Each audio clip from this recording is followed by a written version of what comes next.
Welcome to Emotional Savvy. Today, oh boy, today we're going to talk about something that you may be very, very interested in knowing about. I certainly was piqued by the title of my guest's book.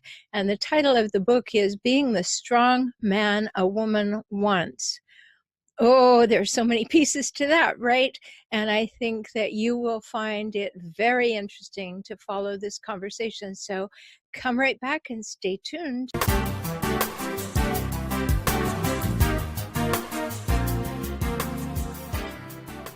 Welcome to Emotional Savvy, the Relationship Help Show. I'm Dr. Rhoberta Shaler. If you're ready to increase your confidence in conversations and conflict, deepen your self-awareness, expand your connectedness, and enrich your relationship with yourself and other humans you care about, and even those you wish you didn't, you're in the right place. Enjoy today's episode.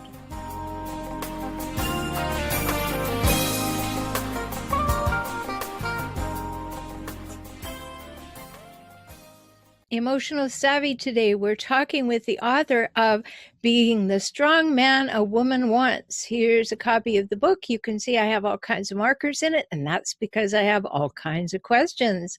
My guest today is the author of this book, Elliott Katz. Welcome to the program, Elliott. Great to be here.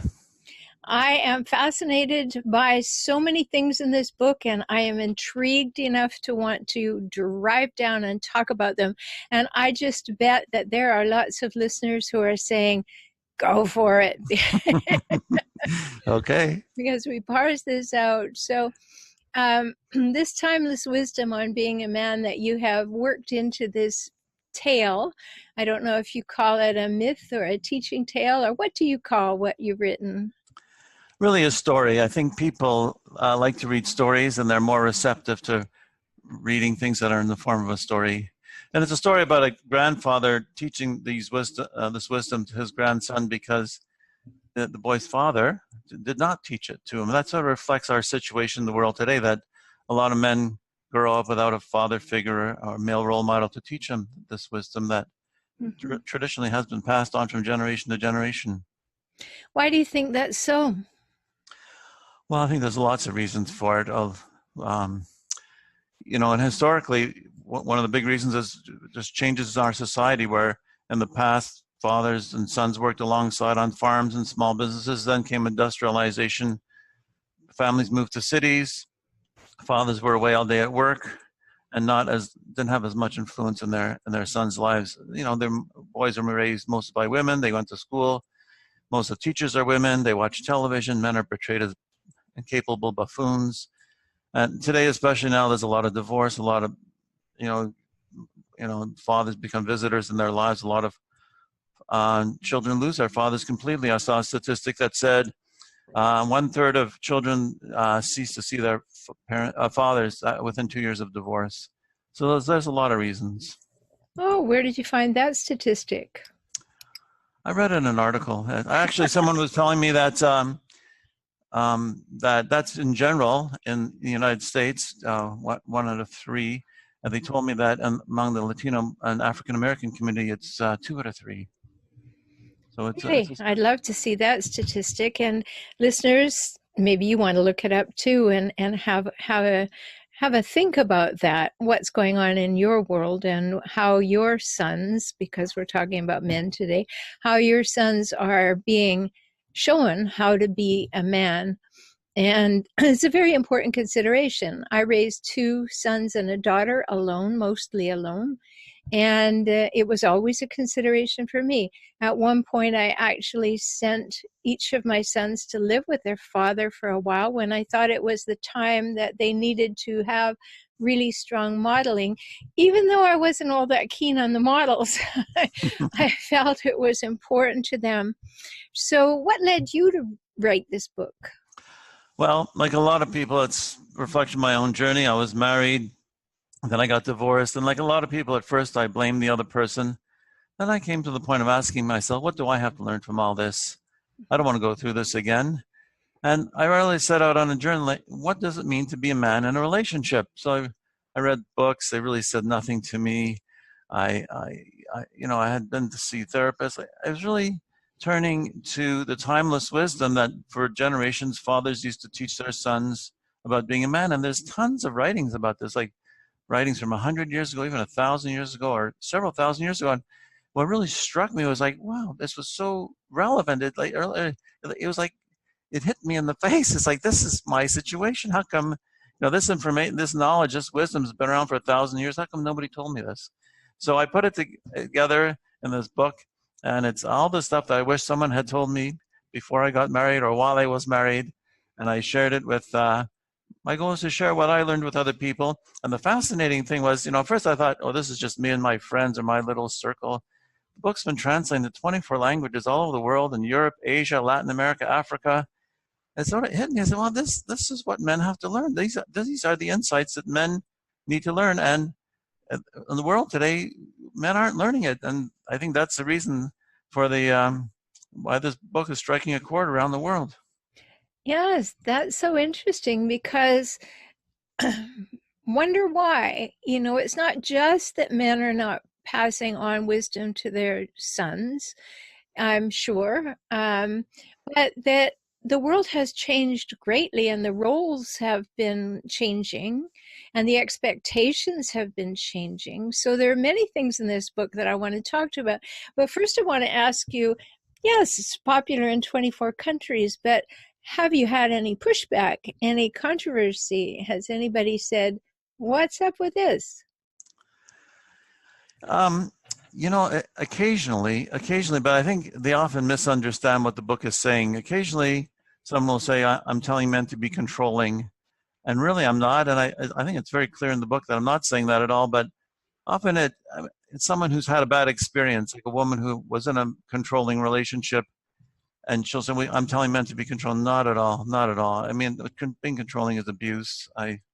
Well, I would certainly agree. I mean, my life work is empowering people to recognize emotional abuse and what has happened to them, and to make good decisions to live a healthier life. So, of course, the word controlling is a trigger for anybody who's been emotionally abused. So I could see that for sure, that would be Right. the case. Yeah.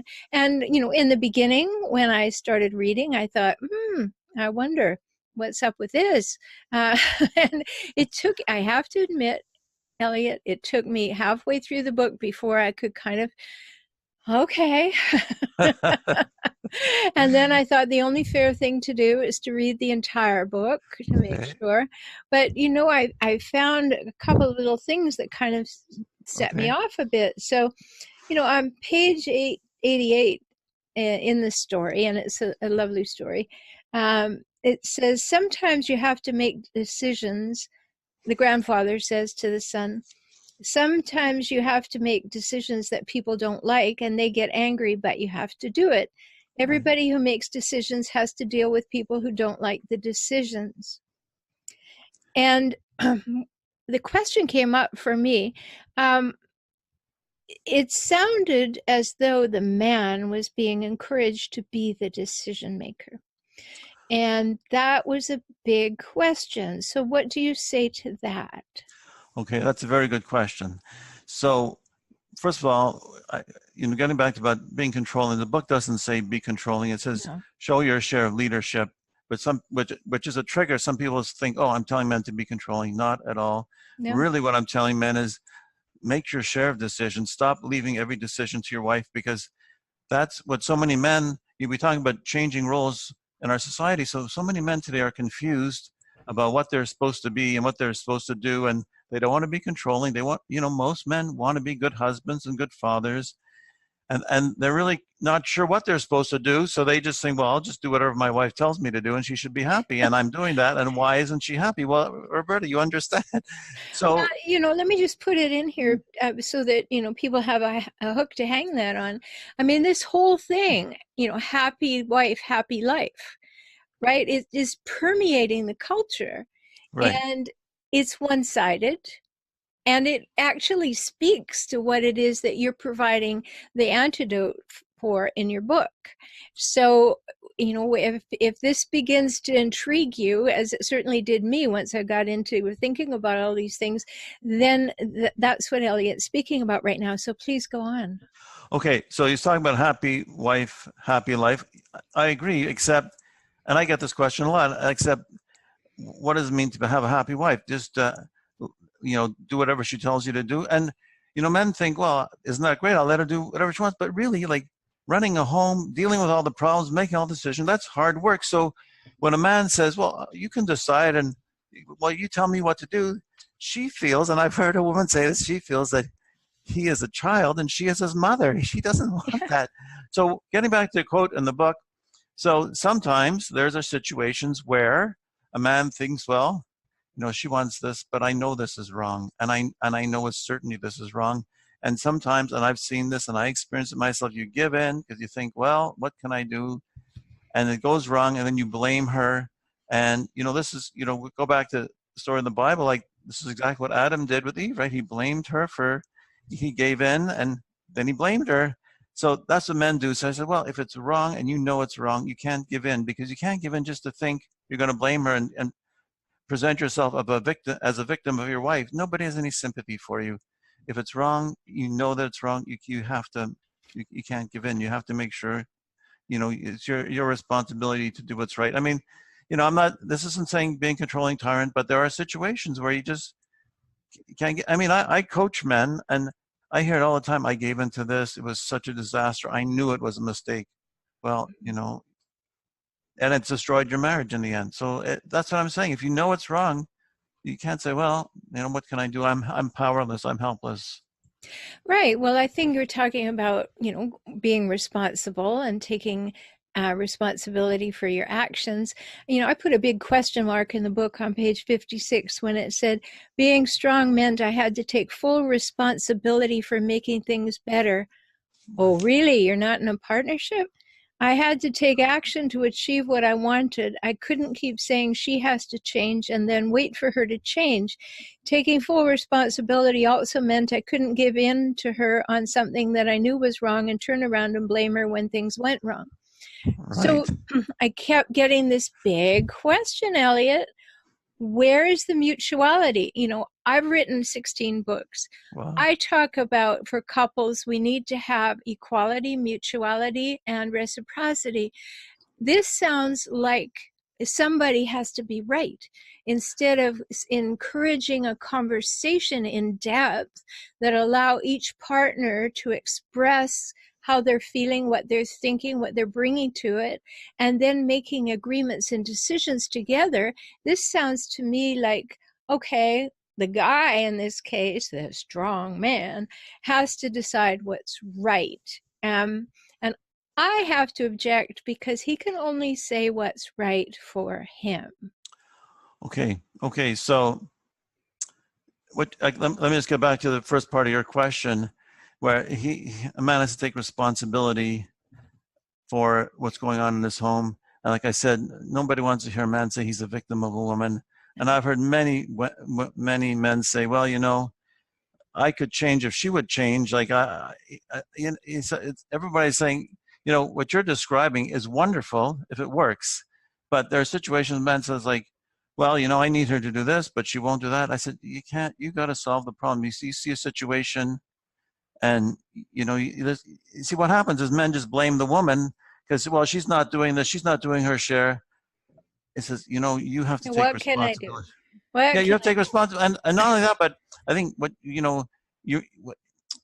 part of it is reciprocity. Part of it is explaining to, and speaking to your spouse in a way that shows them what you want to do is a good thing for the family. And it really helps her achieve the goals that are important to her.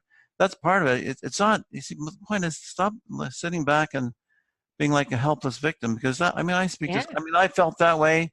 And I've met so many men who just feel they're helpless victims of their wives. I said, well, she doesn't want to do something, reciprocate. Well, you still got to deal with the situation because nobody will have any sympathy for you. I hear men presenting themselves as victims of their wives all the time. And I said, well, nobody has any sympathy for you. Yeah. You have to see what should you have done to improve the situation. If your wife doesn't want to cooperate with you, what could you have done? And instead of lying back, saying, I'm a victim of my wife. Right. Okay, so I'm still going to pick on you a little bit Oh, no, because it's fine. what I don't see, and I agree. I mean, we all have to take responsibility for our part in this, but I still get the feeling that somehow the bottom line here is that the man should then draw the line in the sand and says, this is the way it will be, and nobody's going to force me to do anything, Elliott. So now what? And the second part of the question is, nowhere in here, nowhere in this thought-provoking book does it say anything about in-depth communication, conflict management, negotiation, mutual sharing of values. It talks about values, but it may make the assumption that the values are shared. They may not be shared. You're not going to be able to force a woman to do what you want her to do, because that's not going to work. So now what? Okay, well, you've raised some very interesting points, because that's not what the book says to me. It doesn't say draw a line in the sand. It doesn't say giving ultimatums. It says, I thought I explained this pretty well in the book. It's about leadership, showing your share of leadership. And what does a leader do? He doesn't draw, I mean, if he's attacking a country, okay. But if he's showing his share of leadership in a family, he speaks to his wife and his children in a way that is inspiring, that they want to be supportive to him, because she feels he's worthy of it, right? And that's really what it is. It's not drawing the line in the sand. It's and part of it is negotiation. I know I don't talk about that, but that's part of being a leader. It's like talking to people, and not really, the main message is really, don't lay back and just be a helpless victim. Take the lead. You see a situation, don't just sit there and say, well, I'm a helpless victim of my wife. I've heard that so many times. It's like, take the lead and take some action to improve the situation. Talk to your wife, negotiate with her. Talk to her. What does a leader do? A leader is, describes his vision, talks in a way that inspires people, inspires his wife. He says, hey, yeah, that's great. But don't say, you can't order her. Just say, let's do this. This would be like something that I know you would like. This will help us achieve this goal in a way, and that inspires her, not drawing a line in the sand. You may have read it that way, but I certainly didn't mean it that way, and I don't think it really says that. No, I don't think it does either, but I'm just playing devil's advocate. Okay, that's fine. Was when I read it, I thought, oh, of course, from my background, I have a PhD in psychology. So I'm looking at how to get people to talk well together, to feel emotionally safe, to develop emotional intimacy, to not trample on each other's vulnerabilities, all of these things. And this book is a quick allegory about all kinds of things that really are good, but it needs a workbook. And if you ever want to work with me on creating one, I'll be happy to do that. Okay, actually, I am working on that. That is a comment I've gotten, in that it really needs, like, step by step, a work plan. Yeah, I agree. That's the next edition. Also, not only the work plan from my point of view, but the more in depth, because you can't put it in a story. You can't figure all that into the storyline, and I get that. But it brings up so many good points, and it just, to my read, needs elaboration as to what does that really mean. Like, you use the word leader. Well, I can think of leaders right now in the world that I wouldn't follow for anything. Right. So what does it mean to be a leader in your home? If somebody reads it and they read leader and they think, executions and stomping on things, and another person reads, inspiration and Gandhi, I mean, it's a totally multivalent word to people. So explanation of what does it actually mean to be a leader, and how you talk about that. Like, what if you're dating? What do you do then? How do you manage dating? Okay, guys, just go back to your point about there are leaders in the world you wouldn't follow. well, then they're not effective leaders, because a leader, as I explained in the book, in a family, is someone who inspires people to want to say, hey, I want to be part of achieving that goal. I'm inspired. That's your goal. It's not like you said, it's not a line in the sand. It's not being a tyrant. Nobody wants that. It's about a leader who says, who inspires people to say, who inspires a wife to say, yeah, I want to help him achieve that goal. I'm And, inspired by him. That is what it is. And I think I do explain that. Now, in terms of dating, it's interesting you brought that up, because I've had so many women say to me, that a man asks them out and shows zero leadership, can't even choose a place to go for a cup of coffee. Have you heard this? Because I've heard this many times, not even a cup of coffee. yeah. And then when he takes her out, he won't even pay for her coffee. It's like, he's got. Yeah, there are some things that go along with this whole thing. This is why I wanted to have this conversation with you, because, I encourage people to read this book, Being the Strong Man a Woman Wants. And from my point of view, certainly I want to be with somebody who has a backbone. I want to be with someone who knows why he makes decisions. I want to be with somebody who explains their value system to me and I understand it. I want someone who communicates well. Yes, I know I want a lot. I want someone who is willing to work through issues rather than unilaterally come down or do the silent treatment or my way or the highway. But the piece that, and I don't know by the title of the book, but the piece that always intrigues me is the woman also has a part in this. Like when a man says, this is the leadership I would like to have, and here's why, the woman also has to also be a leader and say, and here's what I would like to have and why. And then we can have a conversation about how that would work. Could we bring those ideas together? What would it look like in reality, as opposed to, having some kind of hierarchy or power struggle? Right. So I know I explained that in the book, because there's a part where I talk about, there's sort of the two extremes. One is where a man never listens to his wife, and that's the importance of making an effort to listen to her, or the man who just always listens to his wife and does whatever she says. So that's not going to work either. So Yeah. you're right, absolutely. A man and a woman should talk to each other, but You think? no, absolutely. You should, and a man should listen to his wife, and when making a decision, when what they should make it together, and he should listen to her because she's an intelligent person and has valuable things to say, and he should make it. And so I remember there's a whole section in the book where I discuss that. Yes. If you never listen to her, make an effort to listen to her. But if you always listen to her and you just don't, because I know lots of men like that. They say, I just do whatever my wife tells me. And it's, well, that doesn't work either. Life will not be, it says life, man who's ruled by his life is not a life. It's as if he's not alive. It's not a life. But on the other extreme, where he's just a tyrant, oh, nobody wants that. No. So let's go back to the dating, because I really Okay. like the point that you brought up. Well, where would you like to go for coffee? And the fellow says, well, I don't know. Where do you want to go? And it reminds me of the Jungle Book, those three vultures sitting on the limb. Right. And one says, well, what do you want to do? And the other one goes, I don't know. What do you want to do? And well, I don't know. What do you want to do? And we get into this ridiculous situation.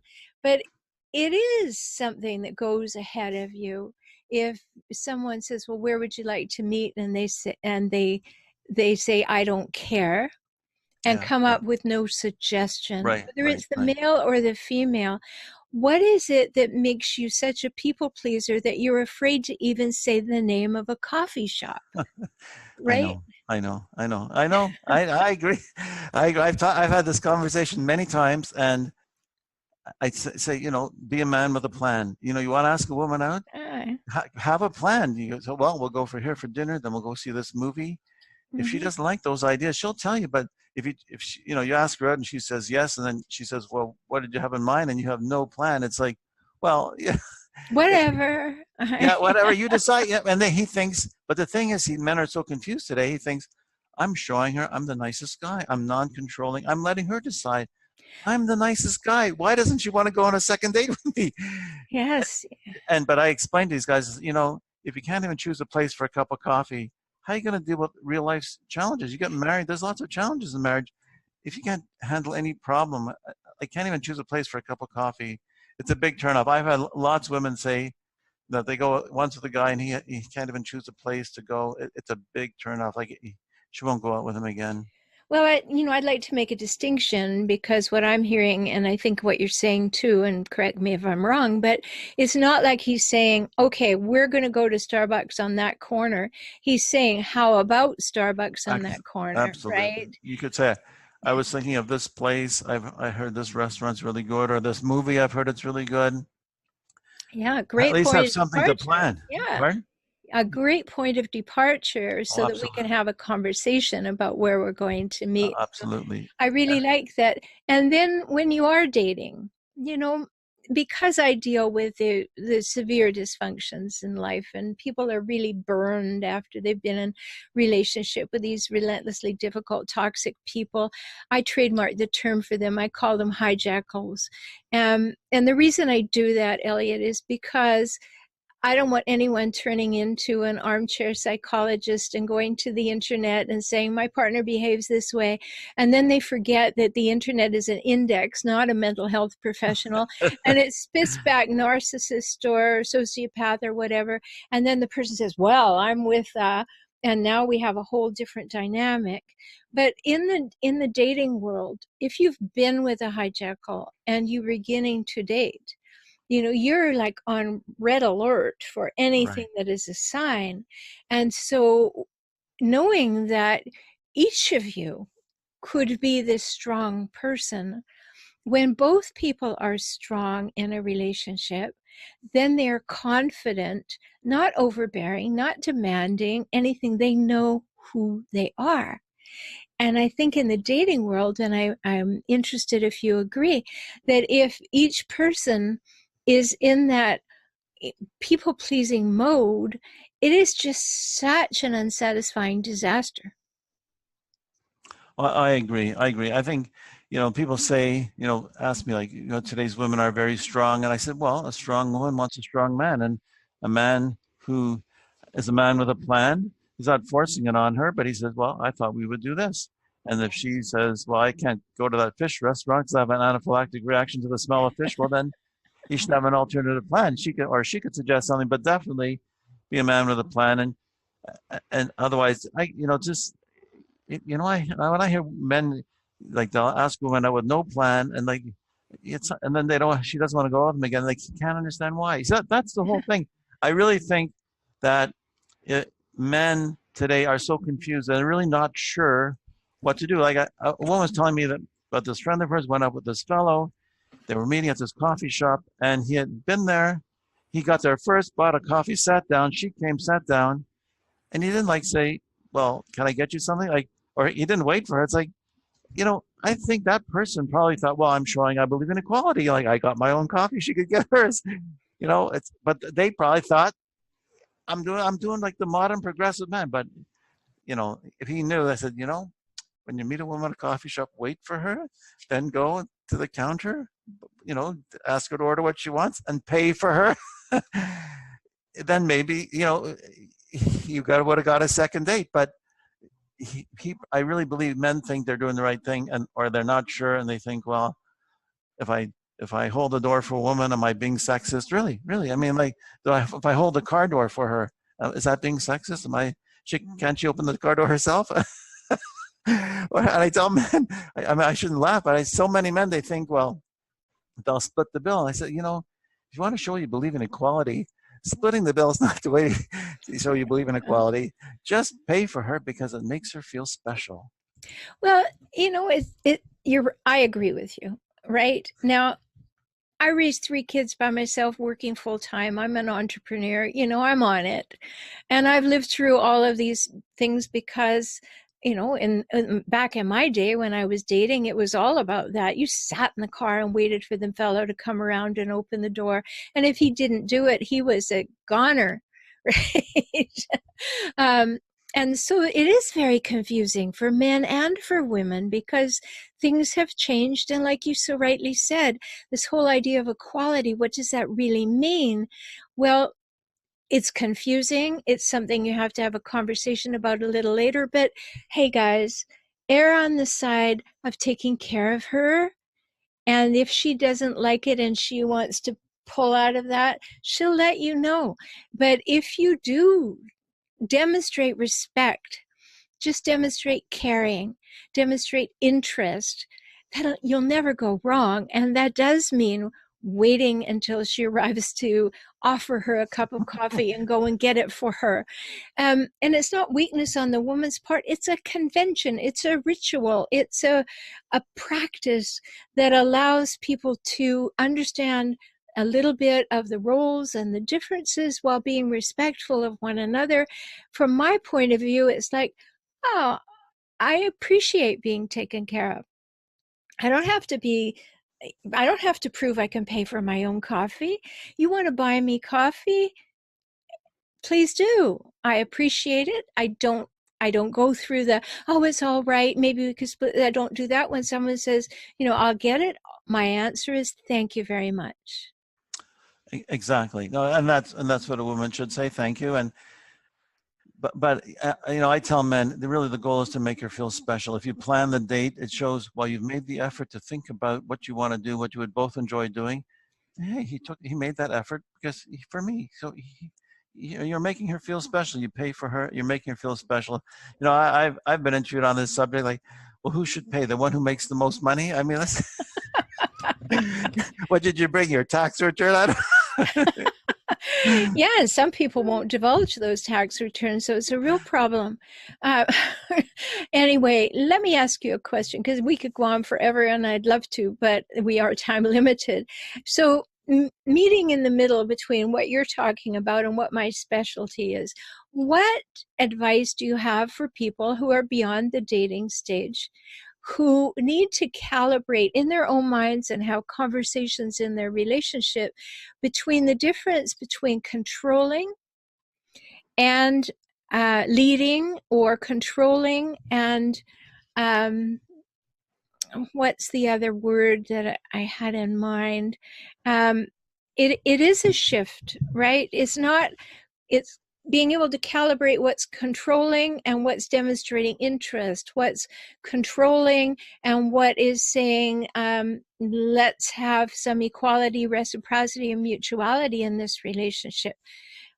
What do you think it takes to decide for yourself, if you're the man who's reading this book, what exactly is too far to go that would be read as controlling?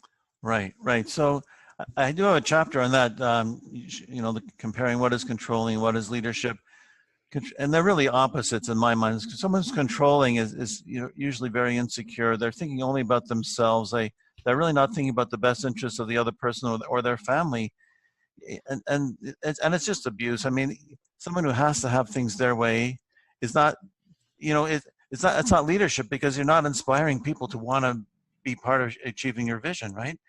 A leader has more self-confidence in themselves, is really thinking about the greater good of their spouse, of their family, and you can tell the difference. They're not just seeing what's best for themselves. In fact, what they want to put forward probably isn't what's best for themselves. It probably is a lot of work and a lot of responsibility, but they want what's best for their family. And to realize, what we talked about leadership before, a leader speaks to other people in a way that makes them feel good about, yeah, I feel good about doing what he's saying, because he's communicated in a way that inspires me. That's a leader. A leader, one of the quotes I read is, a leader gets people to do things and feel good about doing it. And so that's your job as a leader. A leader is not a tyrant. It's not someone who's just wants, just yells and screams. I mean, that's not being a leader. A leader, someone who yells and screams, is usually someone who isn't strong. That's one of the points I'm making in my book. If you're blowing up at your wife and kids, they're going to just blow you off. You're not going to be a leader. They're going to just push you away. So it's really about speaking, communicating, and always saying negotiating, inspiring people to say, hey, I want to achieve that vision. I want to achieve that goal. And it's completely different than being controlling. Controlling, you're just making people miserable, and you're abusive, and really you should get help to find out why you have this need to control other people. Oh, well, of course, I'm definitely going to agree with you on the getting help part. But if you are also a person who has felt controlled and feel you don't have options, also recognize that you are not being treated well. This is emotional abuse. And if somebody with a belief system that suggests that women should be submissive to their husbands, be very, very careful of that one, because that's pretty old territory, considering that a woman is supposed to do what a man says. We're an old thing there, and that's nothing to do with what my guest, Elliott Katz, is saying in being the strong man a woman wants. I think we could talk for a long time, Elliott, but I want to tell people, go to your website, elliottKatz.com. Now, Elliott, 2 L's, 2 T's, K-A-T-Z. If you're in Canada, K-A-T-Z. If you're in the United States, elliottKatz.com. 2 L's, 2 T's, K-A-T-Z. And also, you can get this book, I'm sure, wherever people want to purchase it, on Amazon and everywhere. Is that right? Right. Mm-hmm. All right. So, interesting conversation. Love to hear your thoughts on it. So be sure and get on my Facebook page at the name of the show, Emotional Savvy. Go there and talk about this particular episode once you've heard it. And if you have any questions, I'll relay them to Elliott and we can talk about it again. Thank you so much for being my guest. Okay, thank you for having me. It's great. It was great fun. I hope it was fun for you. I think that we're getting really good points out. I hope you don't feel like I was oppressing you. No, not at all. Not at all. Okay, great. My guest today is Elliott Katz. He's the author of this really intriguing book, and I really think it is what women want in so many ways, as long as you read the book, not just the title. The book is called Being the Strong Man a Woman Wants: Timeless Wisdom on Being a Man. Now, if just for 1 minute you're thinking that that's going to give you entitlement to have power over a woman, then read every single word of it 4 times, okay? It's not what it's about at all. I'm Dr. Rhoberta Shaler, the Relationship Help Doctor. You can find me at transformingrelationship.com. I hope you will. If you want a safe place off social media to discuss what's happening in your relationship, join my membership program at optimizecircles.com. So until we talk again, I wish you well. I wish you strength. I wish you great conversations. And I wish you happiness, peace, and the love that you deserve. Take good care, and I hope that we'll talk soon, and you will listen to other episodes in this series. Bye-bye.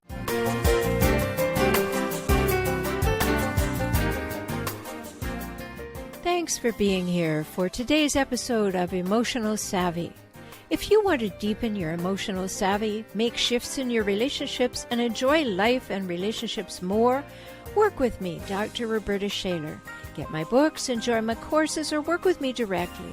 You can do that by visiting forrelationshiphelp.com, F-O-R, relationship, H-E-L-P.com, and subscribe to Tips for Relationships now. Don't miss a thing. Be empowered this week with more emotional savvy.